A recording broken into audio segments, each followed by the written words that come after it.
Hello everyone, this is Tom Fox. In this episode I visited with David Bunker, Compliance Officer at Vulcan. We talk about how do you handle conflicts of interest in the gig economy. It's a fascinating exploration. I know you'll enjoy it. First, a word from our sponsor Conversant about CONVERGE18. As you know, the last year has publicly brought ethics to the center of business reputations worldwide.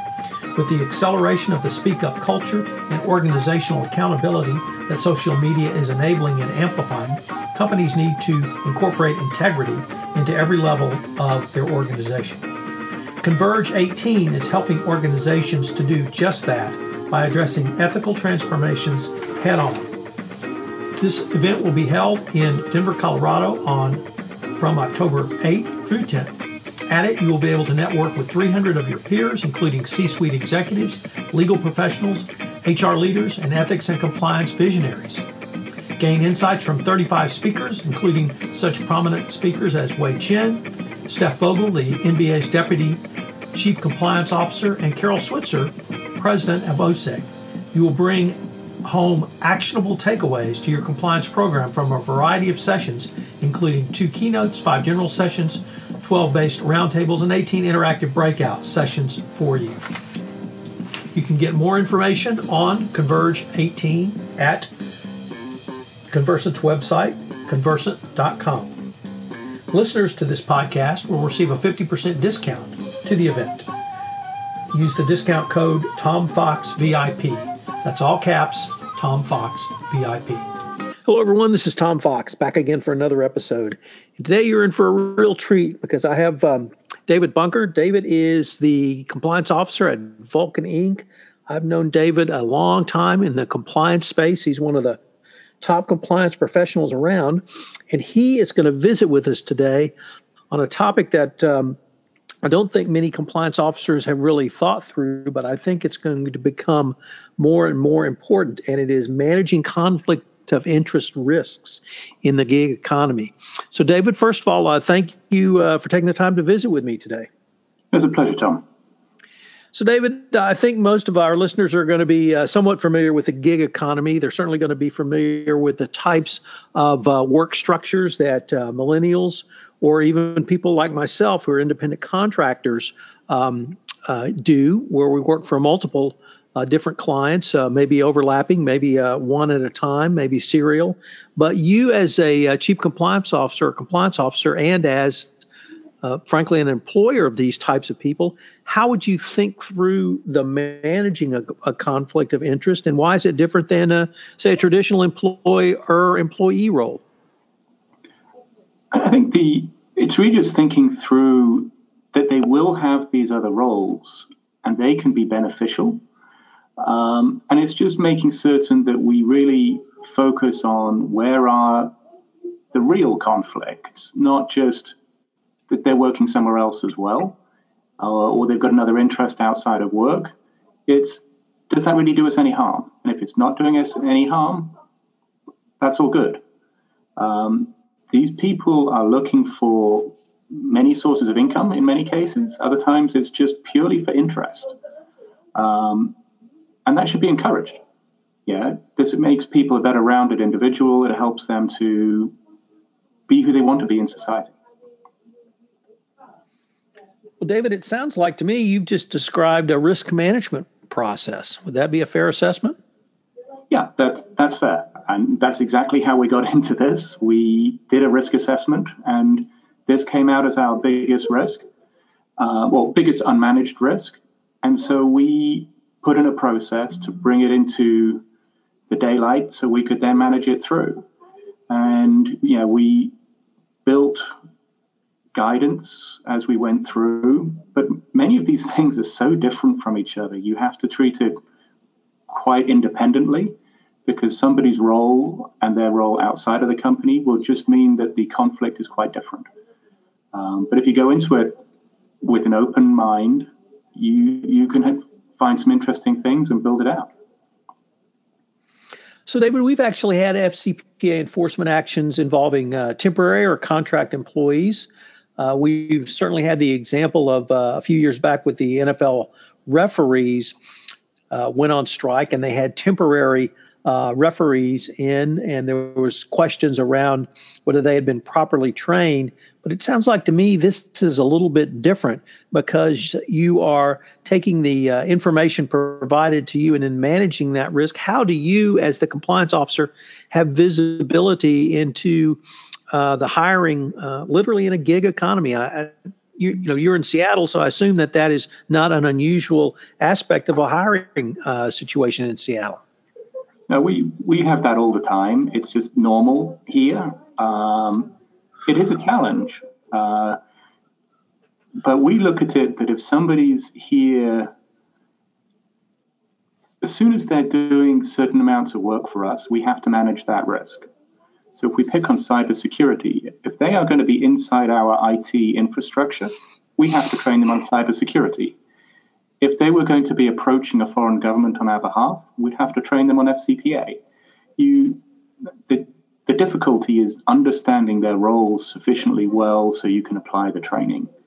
And that's an ongoing challenge, but it's what you have to do. You don't want to train them all in everything, because that just becomes burdensome for people, but you need to find the right training for the right people and move forward from there. Let me maybe flip the perspective a little bit, David. How do you find that not employees, but independent contractors or others that you might hire respond to this type of approach where you determine what their roles are, what that risk might be for the company, and then deliver them a focused training? They're actually very happy with a lot of this. The last thing an independent contractor needs is their reputation being damaged by us turning to them and saying there's a conflict between your customer here and your customer there, or what you've just done over there.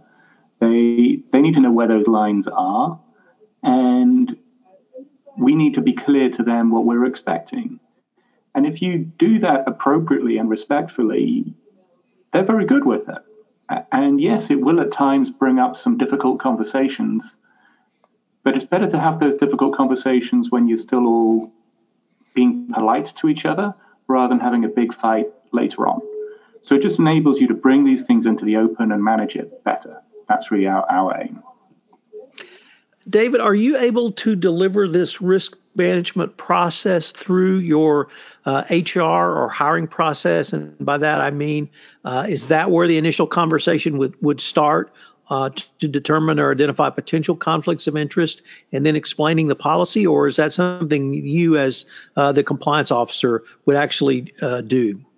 It's a bit of all of the above. We try to get it right in at the hiring process the best we can. And most of the time that works very smoothly. Occasionally things go through a slightly different contracting process, and then we have to pick it up afterwards. But most of the time it gets picked up right at the beginning, and we can then bring it out and manage it through. So we try to work with people before they come through the door, really, to ensure that we don't have a problem. And so far, it's extremely rare that we really have a problem. It's just bringing it into the open so that then we can walk it through. But then it's training people with the extra elements. And of course, we have to be careful that we don't damage the independent contractor status. But we can work through those pieces as well. To sort of put this in hyper compliance speak, it sounds like to me you've really operationalized this process by using a variety of corporate disciplines and tools at the corporation's disposal to identify the risk and then manage it going forward. That's right. I mean, compliance can't work in a silo. I think the two of us have discussed this before. You have to work hand in hand with your business colleagues. You have to build your systems into their systems. You can't keep on expecting them to go out and do yet another process on the side. If you build it into their process, these things just pop up almost like a sort of just another sidebar to their normal process. And it doesn't slow things down. It keeps things moving. And your job as a compliance person is to ensure that you don't slow it down, except for those few times when it's worthwhile. But even then, if you're in a hiring situation, you can get people on the phone very quickly. You can work through the risk, you can document it up, and you move forwards. So, David, I've heard you speak several times over the years, and one of the things that's always struck me in your remarks is how important it is for compliance to do exactly what you just described, to work with other functional disciplines within the corporation, not deliver a solution from on high, but really work with them as partners. Has that process that I have heard you describe in the past, is that what you're using in this process with the other corporate functions in Vulcan? Yes, it is. I mean, we work hand in hand, constantly. I help support their programs. They help support mine. A lot of these groups like to be able to wield around the compliance officer thing at times. That helps get some of their policies and procedures put with a bit more strength. And I need to know what's going on and have information flowing through.